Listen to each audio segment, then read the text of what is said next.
ప్రభువైన యేసుక్రీస్తు నామములో మీ అందరికీ వందనాలు తెలియజేస్తున్నాను. ఈ రోజు మరియమ్మ గారు ఎలా గర్భం ధరించారు అనగా పరిశుద్ధాత్మ వలన ఆవిడ ఎందుకు గర్భం ధరించారు, అసలు ధరించడానికి గల కారణం ఏమిటి, కన్యకకే యేసు ప్రభువారు ఎందుకు పుట్టారు, యేసు ప్రభువారు కన్యకకే పుట్టవలసిన అవసరం ఏంటి, అసలు కన్యక ఎందుకు పుట్టారు అనే అంశం గురించి మనం మాట్లాడదాం. ఇప్పుడు గబ్రియేలు అనే దేవదూత మరియమ్మ గారి దగ్గరికి వెళ్ళి, దయాప్రాప్తురాలా నీకు శుభము, దేవుడు నీకు తోడై ఉన్నాడు అని చెప్తుంది.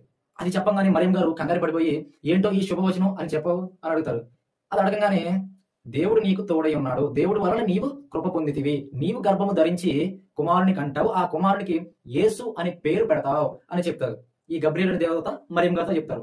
అప్పుడు మరియమ్మ గారు, అదేంటి నేను పురుషుని ఎరగను కదా, మరి నేను ఎలా గర్భం ధరిస్తాను, నేను ఎలా కుమారుని కంటాను అని అడుగుతారు. అప్పుడు ఈ దేవదూత, పరిశుద్ధాత్మ నీ మీదకు వచ్చును, సర్వోన్నతుని శక్తి నిన్ను కమ్ముకొనును, కనుక పుట్టబో శిశువు పరిశుద్ధుడై దేవుని కుమారుడు అనబడును అని మరియమ్మ గారితో చెప్తారు. అప్పుడు మరియమ్మ గారు పరిశుద్ధాత్మ వలన గర్భం ధరిస్తారు. ఈ గర్భం ధరించిన విషయం తెలిసిన యోసేపు అనగా ఆయన భర్త అయిన యోసేపు గారు ఆమెని విడిచిపెట్టడానికి చూస్తారు. అప్పుడు ఈ గబ్రియేలు అనే దేవత మరలా యోసేపు గారి దగ్గరికి వెళ్ళి, దావీదు కుమారుడైన యోసేపు, నీవు నీ భార్య అయిన మరియను విడిచిపెట్టడానికి భయపడొద్దు, ఆమె గర్భం ధరిచింది పరిశుద్ధాత్మ వలననే అని చెప్తారు. అప్పుడు ఆ పుట్టబో శిశువు తన ప్రజలను వారి పాపాలను ఆయనే రక్షించును, కనుక ఆయనకి ఇమ్మానుయేలుని పేరు పెట్టుదు అని ప్రభు ప్రవక్త ద్వారా పలికిన మాట నెరవేరినట్లు ఇదంతా జరిగిన. మరి ఎవర ప్రవక్త? ప్రవక్త అయిన యెషయా పలుకుతాడు. ఎక్కడ పలుకుతాడు? యెషయా గ్రంథం 7:14 ఇదిగో కన్యక గర్భవతి కుమారుని కను, ఆయనకి ఇమ్మానుయేలుని పేరు పెట్టదు అనే ప్రవచనం అక్కడ పలుకుతారు. ఎవరో యెషయా ప్రవక్త పలికినట్లు ఇదంతా జరుగుతుంది. యెషయా ప్రవక్త ఏం పలుకుతాడు? కన్యక గర్భవతి కుమారుని కంటుంది, ఆయనకి ఇమ్మానుయేలుని పేరు పెడతారు అనే ప్రవచనం అక్కడ జరుగుతుంది. ఆ ప్రవచనం ఇక్కడ నెరవేరుతుంది. ఎంతవరకు క్లియర్ కదా. కానీ ఈ యెషయా ప్రవక్త కన్యకకే యేసు ప్రభుల వారు ఎందుకు పుడతారు అనే ప్రవచనం అసలు వచ్చింది. అసలు యేసు ప్రభు కన్యకకే ఎందుకు పుట్టాలి, ఇప్పుడు ఎవరు కన్యక పుట్టారన్నది తెలుసుకుందాం. ఈ కన్యక పుట్టడానికి కారణం ప్రవచనం నెరవేర్పు. ఎవరు ప్రవచనం నెరవేర్పు? యెషయా గారు ప్రవచించారు. ఆ ప్రవచనం ఇక్కడ జరిగింది. మరి ఈయన ఎందుకు ప్రవచించారు? అసలు యేసు ప్రభు వారు కన్యక ఎందుకు పుట్టాలి అనే విషయం గురించి మనం ఇప్పుడు తెలుసుకుందాం. ఈ విషయం తెలుసుకోవాలంటే మనం ఒక్కసారి చరిత్ర వెనక్కి వెళ్ళాలి. ఎక్కడికి? స్టార్టింగ్ లోకి వెళ్ళాలి, అనగా ఆది కాండంలోకి వెళ్ళాలి. ఆది కాండంలో దేవుడు ఆదామును ఏర్పరచుకున్నాడు. ఆదాములో నుండి అనగా పురుషుల నుండి స్త్రీని బయటకు తీశాడు. ఆదాముల నుండి స్త్రీని బయటకు తీశాడు, అనగా అవ్వను బయటకు తీశారు. సో దేవుడు వీళ్ళిద్దరిని ఆ ఏదైనా తోటలో పెట్టినప్పుడు వీళ్ళకి ఒక ఆజ్ఞ ఇచ్చాడు. దేవుడు ఆ పండుని తినొద్దు, ఆ పండుని తింటే మరణం అనేది వస్తుంది, సో ఆ పండుని మీరు తినొద్దు అని దేవుడు వీళ్ళకి ఆజ్ఞ పెట్టాడు. దేవుడు ఏం చెప్పాడు?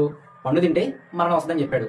సర్పం వచ్చింది, పండు తినేలా చేసింది, తిన్న పండుని తీసుకెళ్ళి అవ్వమ్మ ఆదాముకు కూడా ఇచ్చింది, పాపం జరిగింది, మరణం అనేది సంక్రమిస్తూ వస్తుంది. సో ఈ విధంగా మరణం అనేది ఏర్పాటు చేస్తుందని గ్రహించిన దేవుడు ముందుగానే ఒక ప్రవచనం పెట్టారు. మరి ఎక్కడ ఆ ప్రవచనం అంటే? ఆది కాండం 3:15 నీ సంతానానికి స్త్రీ సంతానానికి వైరం కలుగు చేసేదను, అది నిన్ను తల మీద కొట్టును, నీవు దాని మడి మీద కలుస్తాను. ఆ ప్రవచనం ఉంది కదా. ఆ ప్రవచనం ఏంటంటే, అది నిన్ను తల మీద కొట్టును, నీవు దాన్ని మడి మీద కలుస్తూ అనేది ఉంది కదా. అది ప్రభువైన యేసుక్రీస్తు వారి శిలువకు సంబంధించిన ప్రవచనం. అది స్త్రీ సంతానం అంటే స్త్రీలో నుండి రావాలి, స్త్రీలో నుండి రావాలి. స్త్రీ సంతానం అంటే పురుషుని వలన స్త్రీ వలన కలిస్తే వచ్చిన వాళ్ళు స్త్రీ సంతానం అవరు. సో స్త్రీలో నుండి రావాలి, అనగా కన్యకకే పుట్టాలి, అప్పుడే స్త్రీ సంతానం అవుతుంది. ఇదే ప్రవక్త అయిన యెషయా ప్రవచిస్తాడు. ఇదిగో కన్యక గర్భవతి కుమారుని కంటుంది, తన ప్రజలను వారి పాపాలను ఆయనే రక్షించును అనే ప్రవచనం అందుకు జరిగింది. అందుకే మరియమ్మ గారు పరిశుద్ధాత్మ వలన గర్భం ధరించి యేసు ప్రభువుని కంటారు. సో ఇది కారణం. ఏంటంటే క్లారిటీ చూడండి. మొదటి ఆదాములో నుండి తీయబడిన స్త్రీ వలన పాపం వచ్చింది, మరణం వచ్చింది. స్త్రీలో నుండి తీయబడిన రెండవ ఆదాము లేదా చివరి ఆదాము వలన యేసుక్రీస్తు వారి వలన పాపం అనేది కొట్టివేయబడుతుంది, మరణం అనేది తీసేయబడుతుంది. ఎలాగా?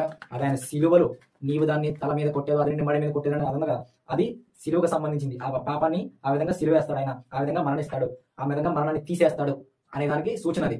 సో ఇప్పుడు మనం ఆయన నమ్ముకోవడం వల్ల, మనం ఆయన ఆశ్రయించడం వల్ల, మనం ఆయన దగ్గరికి వెళ్ళడం వల్ల మన పాపం అనేది ఆయన దగ్గర ఆయన సిలువలో కొట్టివేయబడుతుంది, ఆయన రక్తంలో కొట్టివేయబడుతుంది. మన మరణం అనేది, మనకు రావాల్సిన మరణం అనేది ఆయన అనుభవించేశాడు. మనం చేసిన పాపాలకి మరణం అనేది ఆయన అనుభవించేశాడు. ఇప్పుడు నేనే నిత్య జీవన యేసుక్రీస్తు నమ్ముకుంటే ఆ మరణం తీసేసిన యేసుక్రీస్తు మనకు నిత్య జీవనం ఇస్తాడు. అందుకే యేసుక్రీస్తు వారు నేనే నిత్య జీవాన్ని అన్నాడు. సో ఇప్పుడు అర్థమైంది అనుకుంటున్నా. మళ్ళా క్లారిటీ ఇస్తాను. స్త్రీలో నుండి తీయబడిన పురుషుని వలన పాపం అనేది కొట్టివేయబడింది, పురుషునిలో నుండి తీయబడిన స్త్రీ వలన పాపం అనేది వచ్చింది.